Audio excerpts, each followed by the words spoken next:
Hey everybody, this is Dr. Cohn. It's an awesome afternoon in the North Dallas area. I'm going to be talking today about air allergies and what you can do about it and generally what's behind it.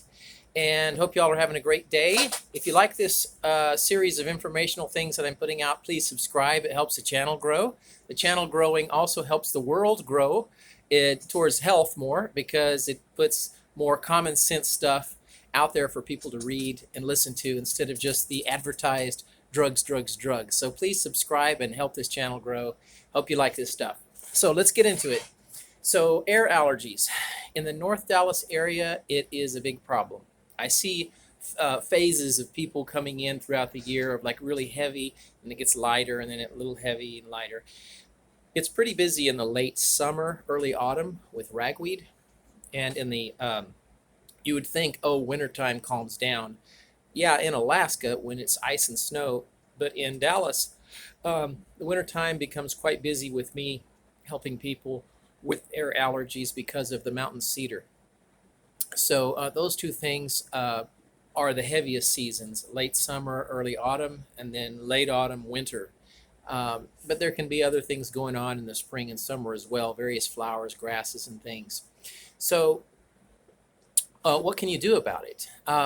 Generally, I like to test people here at the office to see what's going on, what's behind the allergies. Usually the problem is not the allergies. People think that's the problem. They come in and they're complaining about sneezing, runny eyes, sore throat, which can mimic symptoms of COVID, by the way, but it's usually air allergies instead of COVID in my experience. The people get very nervous. The allergies are definitely, irritating. But the thing that you want to fix is why is your immune system, why is your body overreacting to these air allergies? So the air allergies are irritating, but the problem is what's going on with your body? Why is it, what's off with it?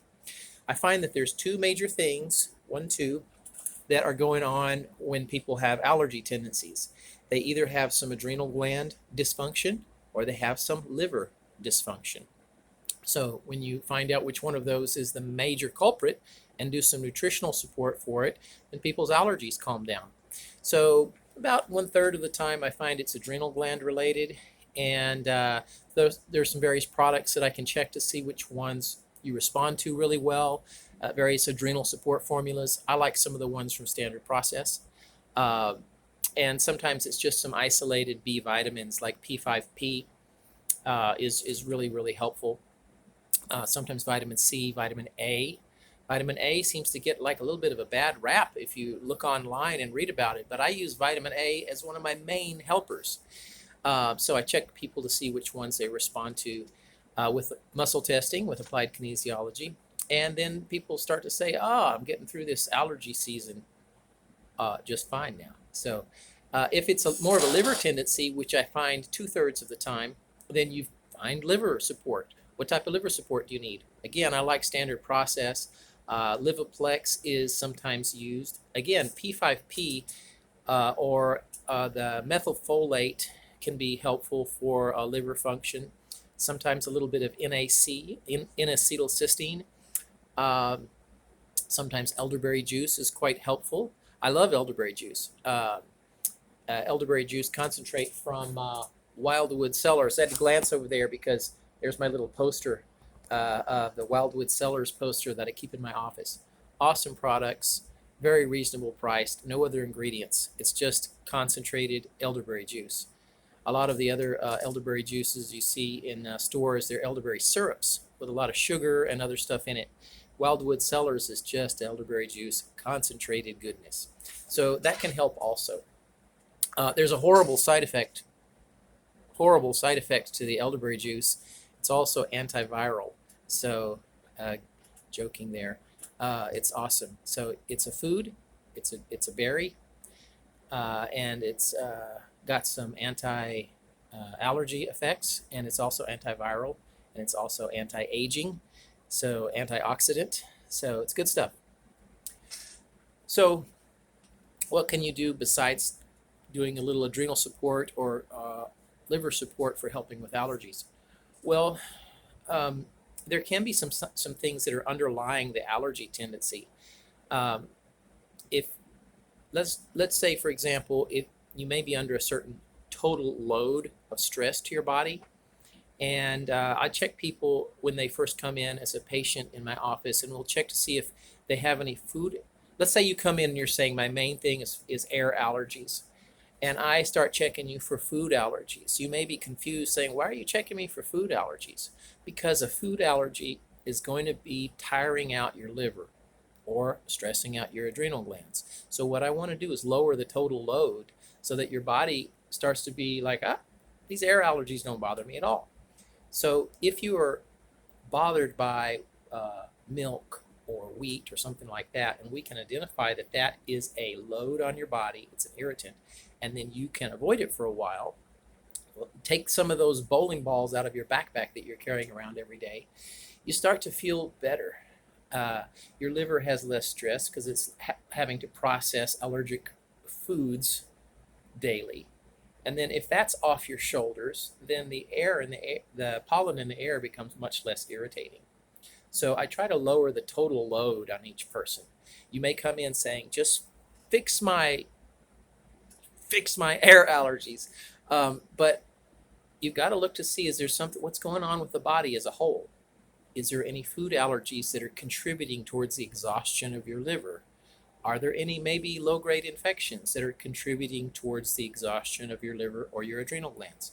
Hey, if there is a yeast present or a microparasite, let's clear that out. That's only adding a burden to your liver and your adrenal glands. So if you can clear that out, sometimes people say, you know what, the air allergy is cleared up right away. We didn't even do anything for the, liver support. We just removed an irritant off the body. And it lightened the load so much for the entire body that air allergies became a non-issue. So sometimes food allergies are behind things. Sometimes there's some hidden infections behind things. And sometimes it's just like, hey, you need a little nutritional support for liver function, for adrenal function. And then I see whole families. I don't see them for a year. And then they all come in to get checked because everybody's getting sick in the autumn. I find out they're reacting to ragweed. And then they've learned through, hey, almost everybody in the family responds beautifully to vitamin A, for example. But in the rest of the year, when it's not autumn, not ragweed, they don't really need vitamin A. So they've just learned, hey, the whole family just, when autumn rolls around and sneezing starts, they just start taking some vitamin A. The whole family just gets on vitamin A, and they just sail right through allergy season, no troubles. So that's kind of in a nutshell what's going on with the allergies. Adrenal glands, liver are the main things, but also total load. Do you have any hidden food allergies, unrecognized ones? Do you have any hidden infections? Are there some nutritional deficiencies that, if those were handled, that the pollen would be much less of an issue? I know the standard care tends to push, allergy shots or I don't even know all the names of the inhalers or the allergy pills that you can take. I just know that people don't need those when their liver and their adrenal glands and the body as a whole starts reacting, starts being balanced. When the body's balanced, you just really don't have a trouble with the pollen in the air. So I could talk a lot more, but I wanted to keep it kind of short. And if you know anybody who's suffering from allergies, share this video with them. If you are in the area, drop by my office. I'd love to give you a checkup. So I will see you guys on another video. If you have any questions or requests for a certain topic, I'll do a video on it, and look forward to seeing you on another video.